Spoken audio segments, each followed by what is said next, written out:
What's going on YouTube, man? Welcome back to another video. Today I'm going to be talking about the John Brown release. As a Bills fan, as you can see, I got my Bills stuff.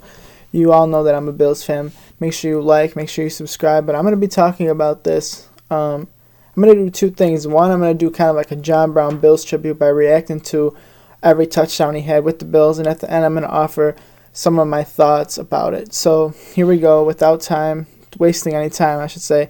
I'm going to go ahead and get into these highlights and kind of just reminisce about his time. So this first one, I remember, this was a great example of a free agent signing that had an immediate impact on a team, in the win column.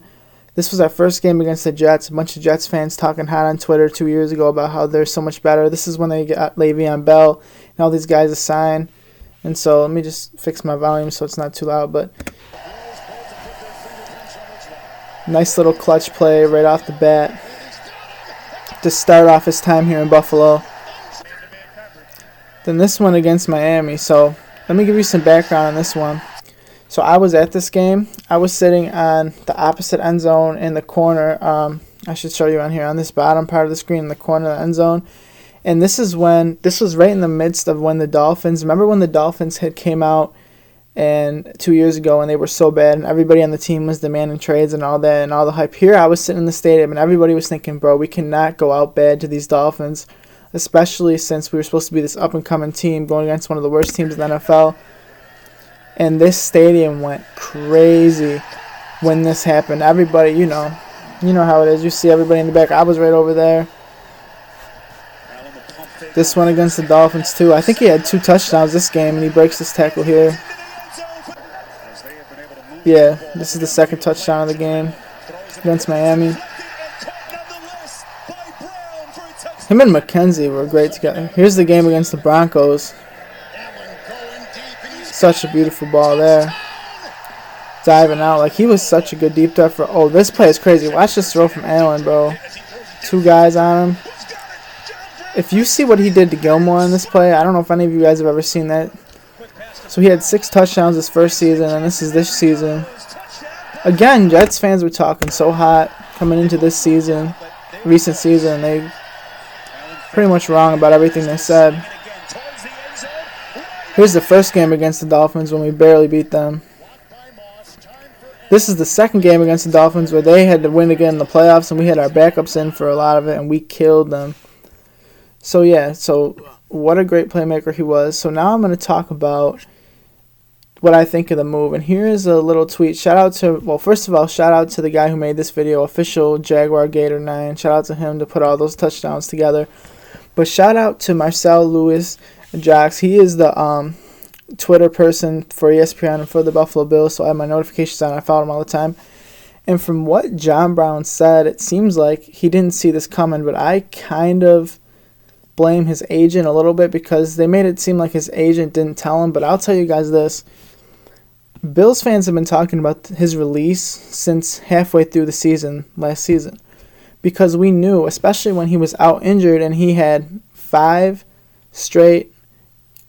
got 5 wins while he wasn't in the game, while he was out injured. We were 5-0. We didn't lose a game without him. So after that happened, I thought, they're definitely going to try to save the $8 million. Look what he said here. He said, honestly, we didn't know nothing. We weren't even given a heads up. But I'm a strong believer in God, and I just had a feeling it was going to come to that time, especially when the money dropped.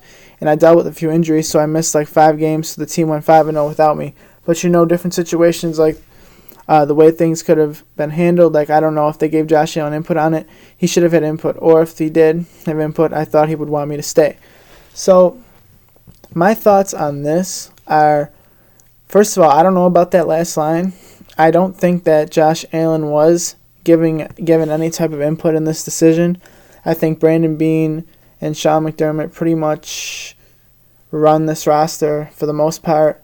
Not that they wouldn't respect Allen's opinion, but I think that after the news that came out today about Matt Milano re-signing that contract at a reasonable price, I think that when the cap went down to 182, that's really when they had to make the choice between John Brown and Matt Milano. And I think they made the right choice because we have Diggs, we have McKenzie, we have Cole Beasley. We trust Gabe Davis. He had either 7 or 8 touchdowns in his rookie season. So why spend the $8 million of cap when you could clear it? Give what's his name, Milano a new contract, and they're keeping in mind that next year we're gonna have to sign Tremaine Edmonds because he's gonna be coming off his rookie deal, and Allen's gonna want a deal. So at this point, we have to keep clearing as much cap as we can.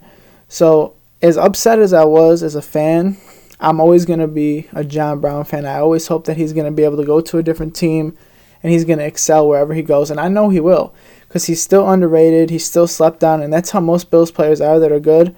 But I know for a fact that wherever he's going to go, he's going to be a crucial part of that team. So if you're a fan of another team like the Colts or the Steelers or maybe even the Ravens or somebody that is going to be in the market for him, keep your fingers crossed and hope that you can pick him up because he would be a great prospect for you guys to pick up. And that's really all I have to say for this video. Those are my thoughts on it. I'm glad you guys tuned in. This was a little bit of a different video, not a Madden video, obviously. Just a little something different on this Friday. I hope everybody has a good weekend. Make sure you go ahead and join my stream tomorrow. I'm going to be streaming live Saturday night. And thanks for all the support as always.